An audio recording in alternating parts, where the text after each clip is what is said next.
नमस्ते बच्चों, आज मैं आपको आपकी पाठ्य पुस्तक रुचिरा का पाठ 5 पंडिता रमाबाई पढ़ाने जा रही हूँ।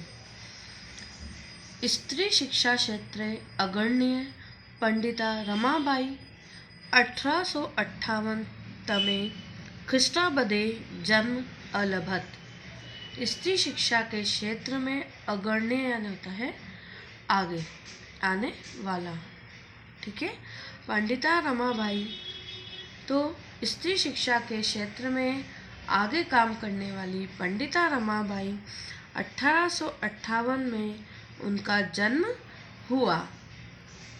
तस्या पिता अनंत शास्त्री डोंगरे, माता च लक्ष्मीबाई आस्ताम। उनके पिता अनंत शास्त्री डोंगरे और माता लक्ष्मीबाई थी। तस्मिन् काले स्त्री शिक्षायाः स्थितिः चिंतनीय आसीत्। उस समय स्त्री शिक्षा का क्षेत्र में स्थिति बहुत ही चिंतनीय थी। उस समय स्त्री शिक्षा जो कि संस्कृत की शिक्षा है वह स्त्री शिक्षा की स्थिति बहुत ही चिंतनीय थी। उस समय स्त्री शिक्षा को ज़्यादा महत्व नहीं दिया जाता था। स्त्रीणां कृते संस्कृत शिक्षणं प्रायः प्रचलितः नासीत्। स्त्री शिक्षा में संस्कृत की शिक्षा जो थी वह प्रचलित नहीं थी। स्त्रियों को संस्कृत की शिक्षा देना उस समय प्रचलित नहीं था। किंतु डोंगरे रूढ़िबद्धां धारणां परित्यज्य स्वपत्न्या संस्कृतमध्यापयत्। संस्कृतमध्यापयत्। लेकिन जो डोंगरे महोदय थे उन्होंने रूढ़िवादी धारणा को त्याग कर, रूढ़िबद्धाम यानी रूढ़िवादी धारणा को त्याग कर, परित्यज्य यानी त्यागना, उन्होंने अपनी पत्नी को संस्कृत का अध्ययन करवाया, संस्कृत शिक्षा का पढ़वाया। एतर्थ यानी इसीलिए सह समाजस्य प्रताड़नाम अपि असहत। इस कारण उन्होंने समाज की प्रताड़ना को भी सहा। अपि यानी भी और असहत यानी सहा। अनंतरम रमा अपि स्वमातु संस्कृत शिक्षा प्राप्तवती। इसके बाद रमाबाई भी उन्होंने भी अपनी माता की तरह संस्कृत शिक्षा प्राप्त करनी चाहिए। काल क्रमेण रमायाः पिता विपन्न सजत।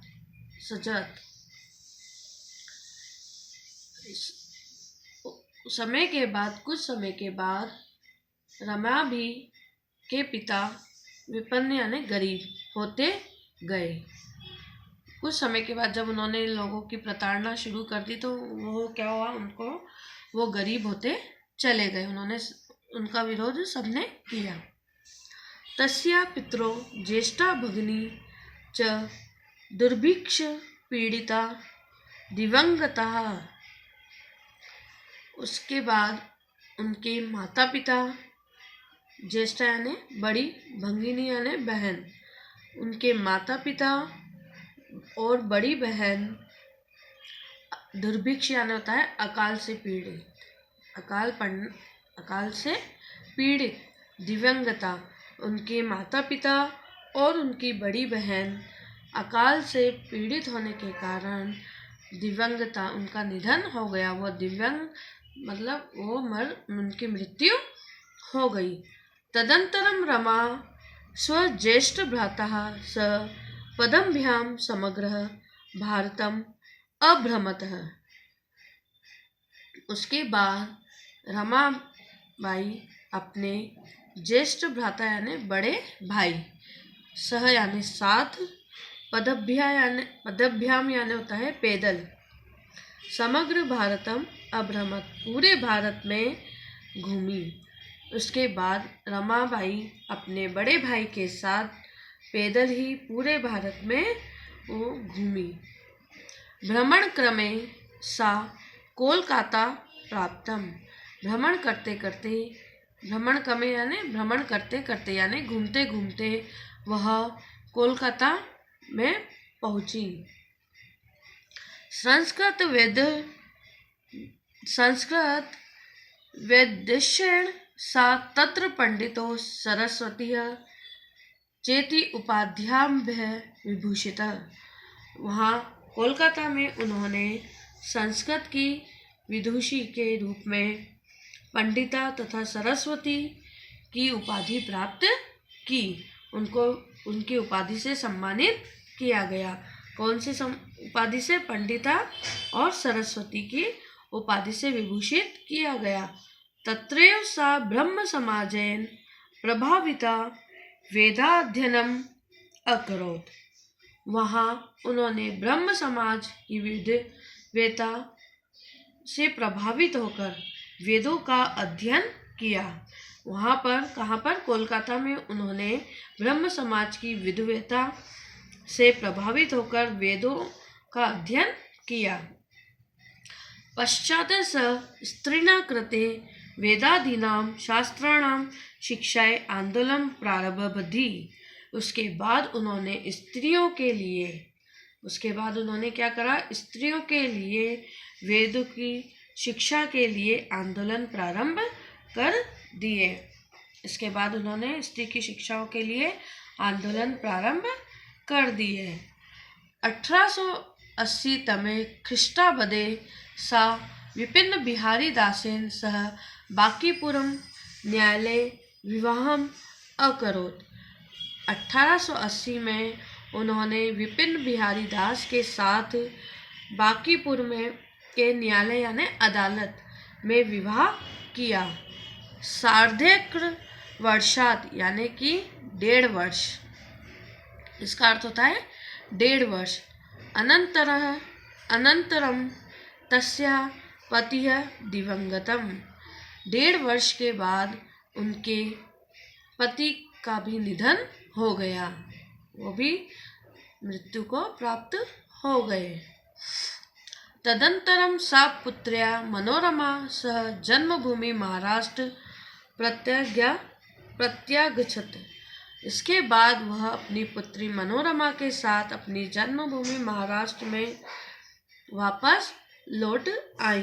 प्रत्यागच्छत यानी होता है वापस लौटना।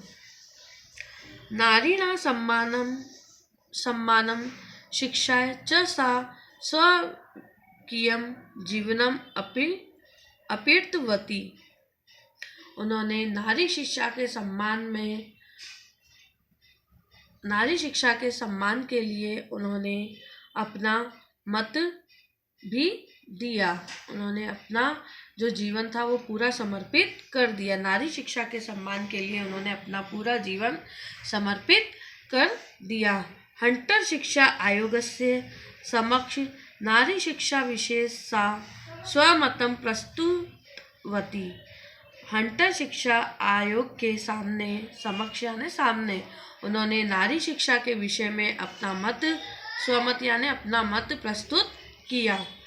सा उच्च शिक्षार्थम इंग्लैंड देशम गतवती। और उसकी आगे की अच्छी पढ़ाई के लिए, उच्च शिक्षा के लिए वह इंग्लैंड गई। तत्र ईसाई धर्मस्य स्त्री विषयकः उत्तम विचारे प्रभाविता जाता। वहाँ वह ईसाई धर्म की स्त्रियों के बारे में उत्तम विचारों से प्रभावित हुई।